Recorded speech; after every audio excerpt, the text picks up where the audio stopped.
It's those little things that keep me finding my way back to the Orange County line.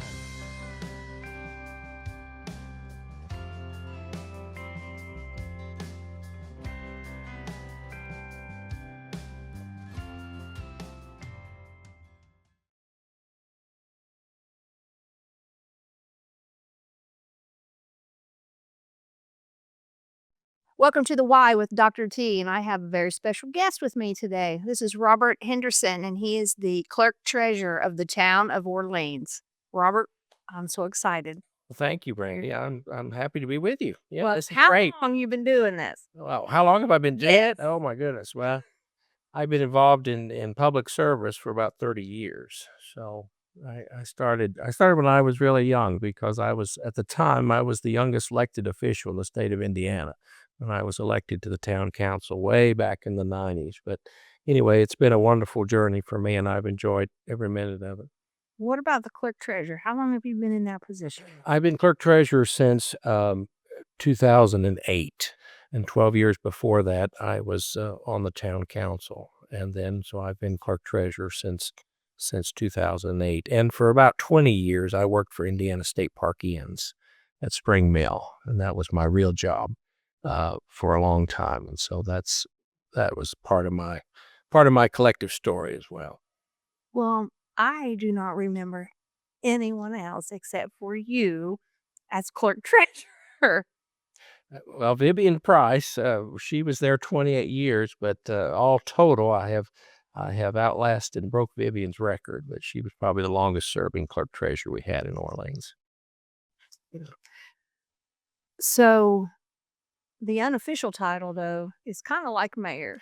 Well, the clerk treasurer in a small town is the only full-time elected official, and in a small town, you kind of serve as the historian. You're the chamber of commerce. You're the telephone operator sometimes.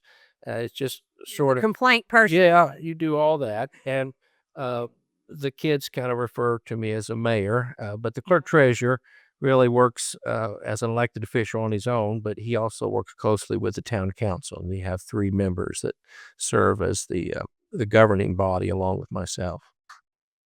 What I know is that when I call you, will you answer the phone or you at least call me back? Yeah, I And try to. yeah, and it is okay. What can I do for you? Yeah, What do you need? And then it's okay. How can we make this work? yeah. Those are really the things that you say probably to 100 people a day. Yeah. So tell me what is some of the funnest things that you get to do or have been able to do in this position? Oh, there's been several of those favorite things of mine, but probably one of the most things I've enjoyed most is being able to work with children and young people and go to the schools. And a lot of times I'm asked to go and talk. We talk a lot about the history of Orleans, and I'm also a Lincoln scholar, so a lot of times we talk about Lincoln. But and then a lot of times they bring the kids to town hall where we talk about local government, and sometimes we go on a walking tour around the historic town square, and I get to engage with the kids about the different businesses and the different buildings and the historical parts of Orleans. That's probably one of my most enjoyable things is when I get to engage with children and young people and get to share history and share a little bit of our story of the town of Orleans, which is their story. And I always tell them, this is your hometown and this is your story. And so that's very important to me to share that history and to pass that on. And so I've had a great time doing that through the years. So, what are some of your favorite stories? My favorite story with Orleans is the hat story. The little girl from Orleans named Elizabeth Schindler, Libby, who met her Prince Charming and married the Hat King, John B. Stetson. And she lived a Cinderella type of life, really, for a girl from Orleans, and had this wonderful life with Mr. Stetson. And they had a beautiful home in Philadelphia. They also had a home in DeLand, Florida. And she was instrumental in establishing the Stetson University, which still exists today. And while she was Mrs. Stetson, he built this beautiful home for her, which still stands in Orleans today. Right across from the grade school. From the grade school. And we call it the house that hats built, or it's the storybook house. But she lived this very wonderful Cinderella type of story. And then later she marries a count from Portugal, and she takes a royal title of the Countess Santa Eulalia. So a little girl from Orleans, she went really, really far. But she never forgot her hometown. That's one of my favorite links or historic stories with Orleans. And you mentioned the town square. So what's some of the historical history or the history behind the town square? Well, the town square is called, officially it's called Congress Square, and that was the name that was given to it over 200 years ago by our founders, Samuel Lewis and William McFarland, and it meant public place or gathering place. And Mr. Lewis left instructions that that could be used for anything that the territory, the county, thought would be necessary to build or place on that piece of property. And in time, it became the location of the very first school for the town of Orleans. And later, it became home to a private college that existed during the Civil War called the Orleans Academy. And then, in another part of its life, it becomes the town's grade school. And so many Orleans residents had their grade school days in the center of the town square. That's why the basketball court's there. It's why the playground is there. It's where the kids had recess.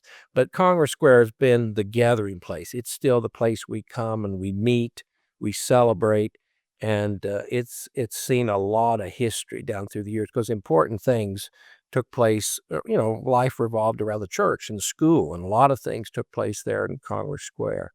Benjamin Harrison made a very famous visit and a speech there in 1888. The last Civil War reunion of the Civil War veterans of this area was held in Congress Square. So it's been an important gathering place, and it still serves kind of the heart of Orleans today. Well, so I am not originally from Orleans, but I am from Washington County, but it's not very far away. No. But what I remember of the Orleans Square, of course, I did not know the history growing up, but the police station was in the bandstand. bandstand. Yeah, they called it the Bat Cave. Yes, and I can see why, Yeah. but also the one way. Yeah. My husband and I, Chris, we were just talking about the one way used to be the hangout Oh, yeah. for teenagers. And when I was growing up, everybody had a one way or had something. Yeah. So in Washington County, that was the lower lot of the McDonald's parking lot, and you would cruise around the square. Sure. But here it was the one way. Yeah. Yeah, that's where you went after the ball games on Friday night. That's where you hung out. Yeah, on the Wayway. Yeah. But Washington County plays a very important role in the town of Orleans. Is that the original plat and the original records for the town of Orleans are not here in Paola, in the county seat. They're actually found in Washington County because Washington County was the governmental center because Orleans was founded before there was a state. So the territorial government for this area was in Washington County. So the original plat, the original records for the town of Orleans is not in Orange County. They're in Washington County. So you have a little piece of Orleans history in your hometown. Wow. Well, now that's amazing. I did not know that. Yeah. Yeah. So some of your work is really about service to others. Yeah.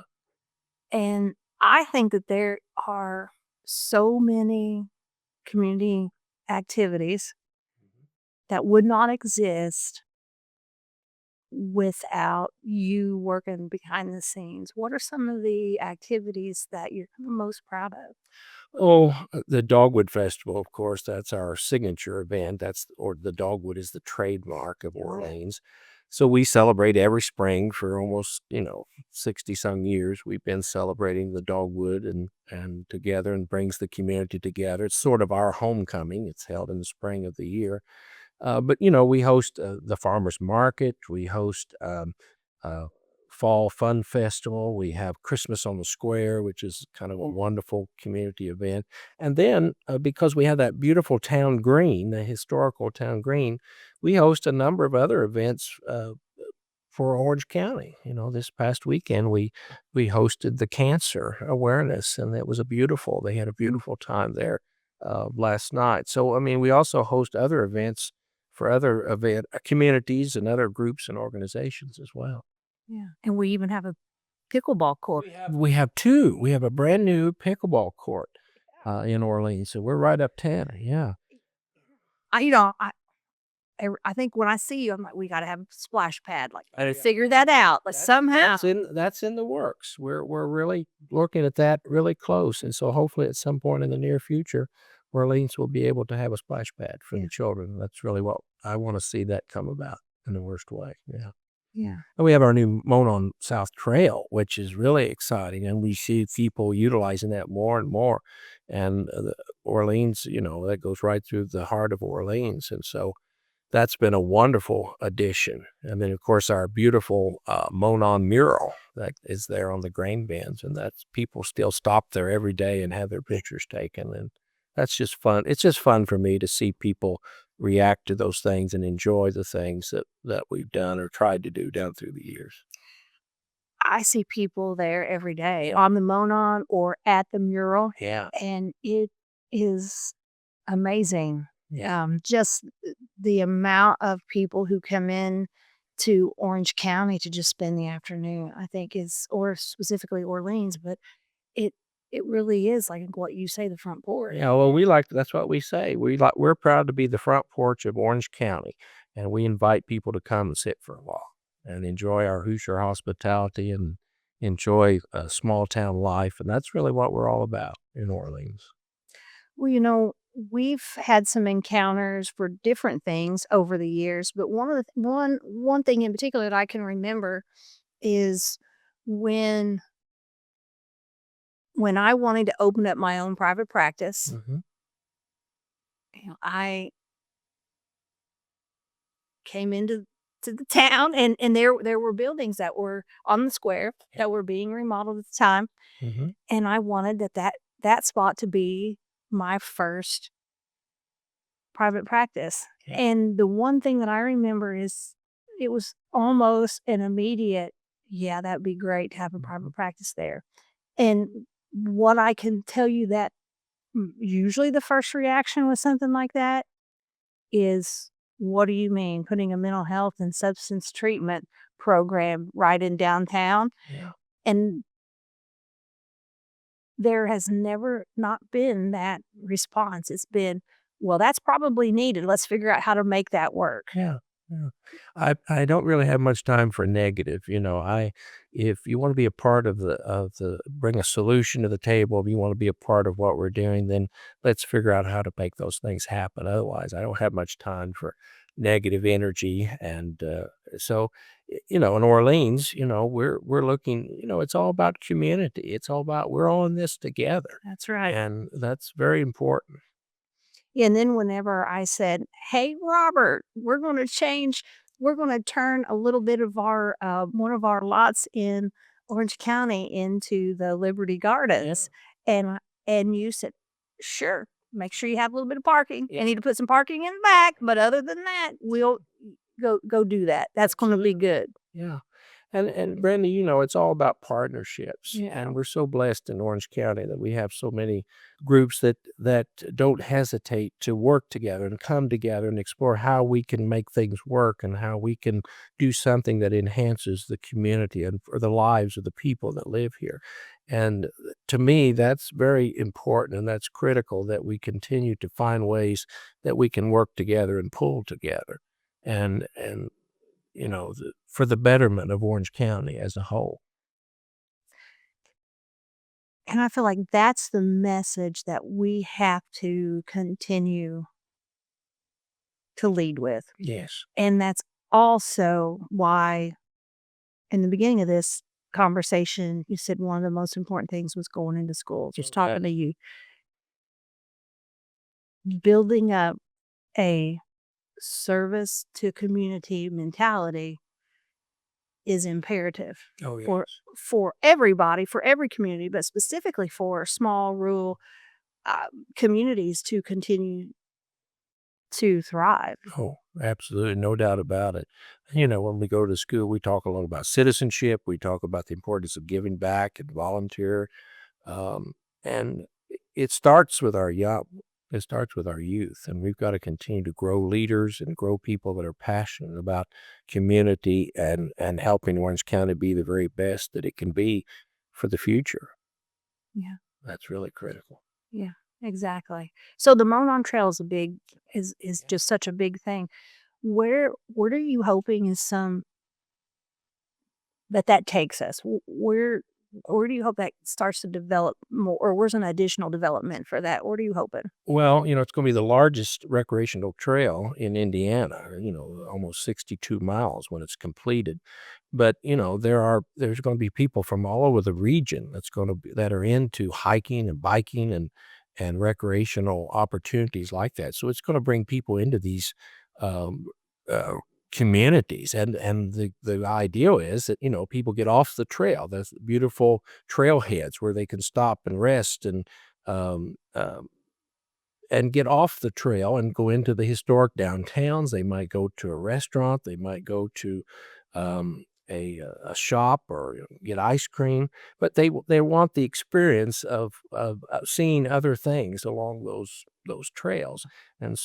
And I think there'll be opportunities for businesses to be developed along the Monon Trail. And there's already some evidence of that taking place. But the idea is that when people come in from all over the area, and we have people, the other day I had people up from Madison, I had people from New Albany they're into doing the trail thing. And they'll get off the trail because they want to go into the downtown. They want to experience other things to see and do and eat while they're there. So it's a wonderful opportunity, not just for the local area, but it's for this whole region. It's going to benefit from that. And I think that if there's any person, I can say is community minded, has the best interest of the community, I think that would be you. I think that, there's several others because it takes a team. Well, nobody does it alone, and it takes everybody pulling together and working together. And I really always thought my role was more of a cheerleader, a community cheerleader. My job was to be an ambassador and sort of push and pull a little bit behind the scenes. But it really takes everybody doing their part, and together, I believe and I know that we can make a difference in large and small ways every day. I just believe that. And I think that that's a good stopping point for this episode is, yeah, it takes us all, and we can create something great Yeah. in these communities. Oh, absolutely. Each of us can make a difference. That's right. Well, thank you for joining me. You. It's been great. Thank you. It's been fun.